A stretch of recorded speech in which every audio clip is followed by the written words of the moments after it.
Pinaghahanap pa rin ng pulisya ang barangay chairman sa Batangas City na nanutok at nagpaputok pa ng baril. Ang otoridad nanawagan sa punong barangay na sumuko na. May follow-up report si Denise Abante.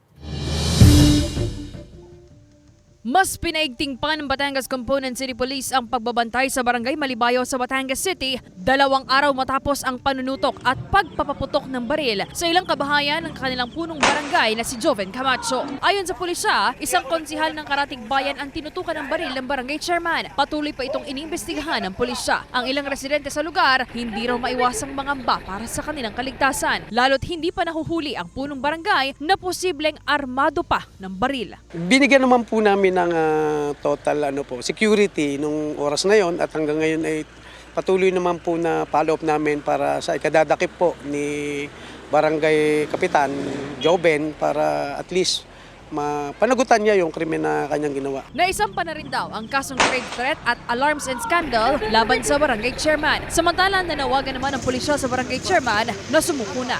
Marami na po kaming kinausap, yung mga relatives niya, pati po yung mga kasamahan niya, mga kaibigan niya na sumurrender na lang po para maging maayos po ang lahat. Dahil kapag patuloy po siya magtago, hindi po natin masabi na maging wanted siya at isurrender na rin po niya yung if ever na siya isusuko, yung mga baril po na under his possession. Sana isuko niya din para solba.